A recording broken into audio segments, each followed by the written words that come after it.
So you guys were I'm hearing a lot of you guys wanted a theme song shortened, so here we go. This girl reviews movies, games, and books. Sometimes she plays them. So does that, and when she does it with the cat, does that make her crazy? Does that make her crazy? Probably. So, it's shorter. There you go. Crazy Cat Lady or Martha Butler does not own any trailers or pictures. I use them under fair educational for and entertainment purpose. Blade. Looks like it's all they did. Well, those years ago. See? No, I don't want to do any more of it. I forgot to show you guys how to get this one.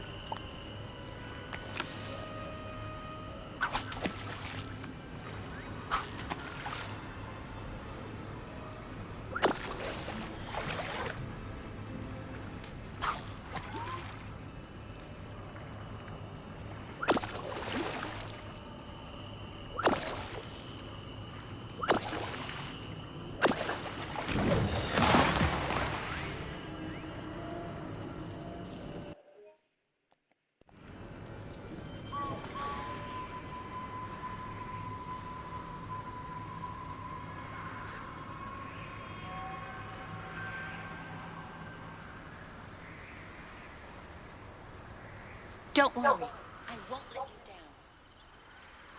down. We have to stop Ursula from taking control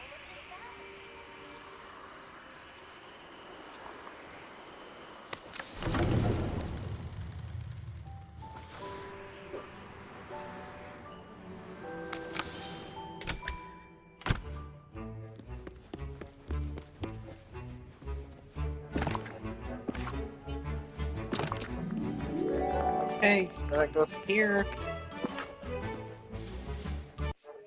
Okay, so let's make the open to unfold and I will talk about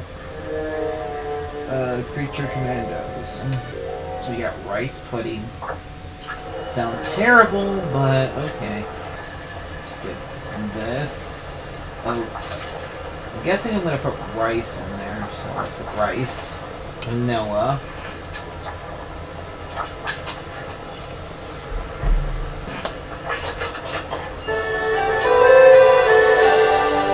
What do you think, Christoph?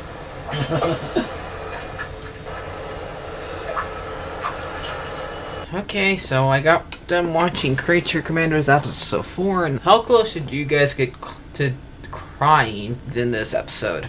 I know I did.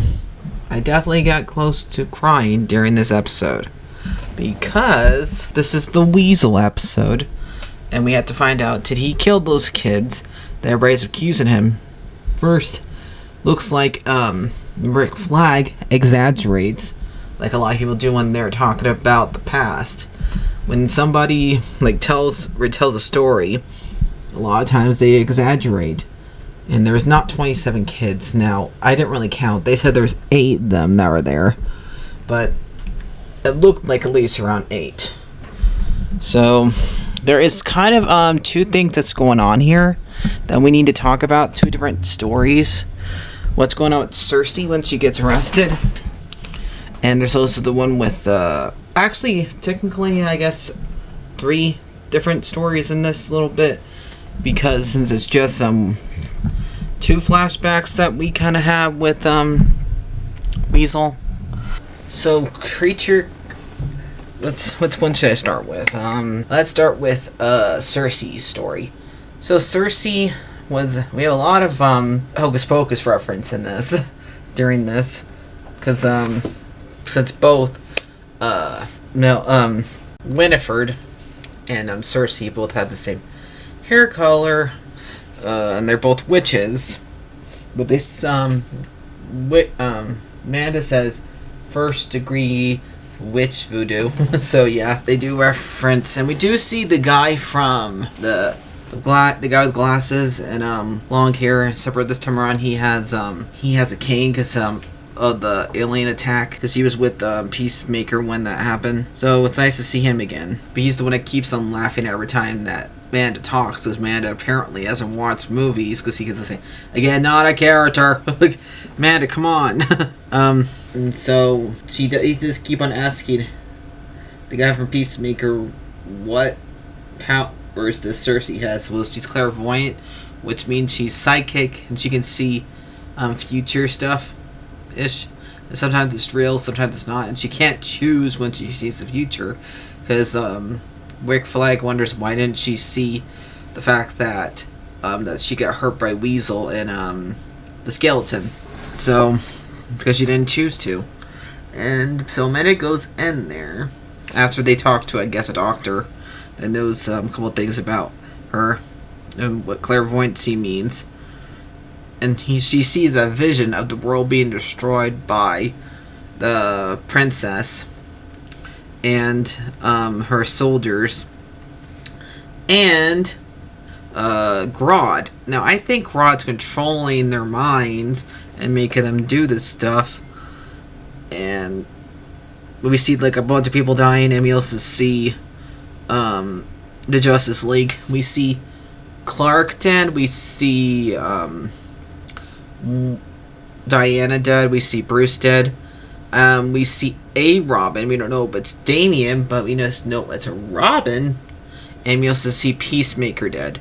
So we see at least those 4 characters dead, and the world destroyed. So instead of going after the frickin' gorilla, let's go after the princess and kill the princess.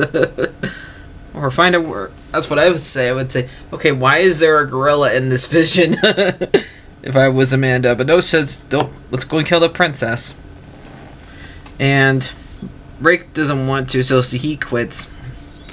And the bride ends up killing some other gorilla that's not Grodd, because he was being a bully to I can still not remember her name for the life of me, because she was attacked as they were bullying Nina, and since Nina was there when she was going through her backstory, she wants to be there for her and protect her from what's going on.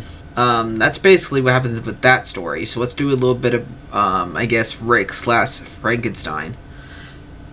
So Frankenstein sees the bride talking to Rick and goes out, and so he gets jealous, because he looked at her and kills both the guys that flew him there. And he tries to go after Rick and tries to kill him. Now Rick's actually, even though he's older than these two, he's actually he knows how to fight back, and he gets on top of the fight was pretty good that they had, but he gets on top. I don't know how his arm nut broke, because I thought he twisted one of his arms, but he gets on top of Frankenstein and points a gun at his eye, and realizes, okay, he's bulletproof, but his eye's not. So he asks him, okay, let's talk and find out why you wanted to kill me. And it's just, she thought at first he was calling the bride the princess, but nope, it was just an actual princess. And so he explains what's going on, and he does 2 different references to what's going on. He brings up the Titanic and says that Rick Flag is Leo. And then he brings up Sally and Harry. Now, I never seen that. If I did, I would have been very little. I don't know what happened in Sally and Harry. But yeah. I do remember the Titanic, though. But there was no drawing the princess naked, so it's not exactly the same thing. What's going on? But yeah. And now, so they're going to go and save the princess. And now let's talk about the Weasel. Now, we see the Weasel's lawyer, who is trying to figure out if he's innocent or not. But it's kind of hard when your client is not able to talk. Why don't you, I don't know, maybe have a pencil in front of him so he can draw. But yeah, or right when what happened, and say it's not my fault, it's everybody else's fault. What happened to those poor kids?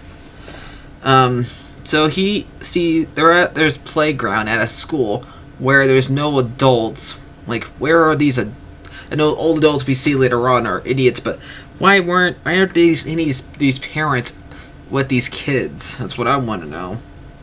And then they see the weasel. When a little girl gives him candy, and then a little boy gives him an apple, and they start playing ball with it. One of the kids knocks over the school door and goes inside, and there's an elderly man who gets the wrong idea and calls the cops and grabs a gun. And goes back to school.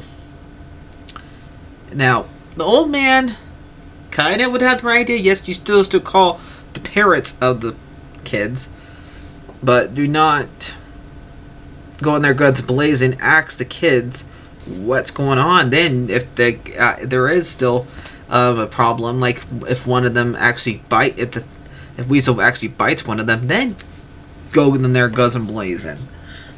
But no, since that does not happen, don't do that. Not at one point did he ever actually bite them. Yes, he bit their shirts, but that's it. It looked like he was mostly playing with them.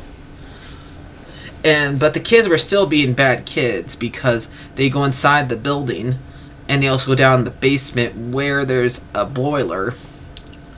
And one of them brings alcohol near the boiler, and one of them was playing with matches. So they start papers on fire when they're playing with matches. And then when the old man gets down there after he called the cops, he shoots at the boiler because the weasel jumped right from trying to get the ball, and kaboom! The school goes on fire. So yeah. And by the time the cops get there, the building's on fire. Most of the kids are already dead, except for the little girl who gave the weasel candy, and he's trying to save her, get her out of there. And when the cops start arriving, they're shooting him, and he still is trying to save her, even though he's injured, and he's still trying to get her, even though they're pulling her away, and the boards fall on top of them. Those guys are the worst cops in the world. Because yes, you still grab him, but there is two of them. Does it really take two of them to grab him? The other one can go in there and grab the kid, and then there would be 7 kids dead, not 8. But yeah, man, that one is definitely sad. I almost cried. I was yelling at the TV and almost bawling to tears.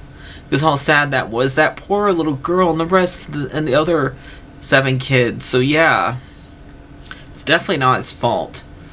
As this situation sucked. So yeah, probably gonna get this one was a lot better than the last one, but it was still sad. I knew it was gonna be sad. Anytime it involves something involves kids, it's sad. So I'm probably gonna give this one like an 8 because humans are idiots, and there's kind of too many stories. We did need the Cersei story, but I don't think we really need the I think it's fine, just a little bit on focus. It's kind of hard to do that when there's 3 different things going on around in this episode, but it's fine for what we got. And I did not really see a cameo unless somebody else want to tell me one. So like I said, I was going to give this one an 8. So it's a really good episode. A lot better than last episode. So see you guys later. Like, favorite, and subscribe. And bye-bye.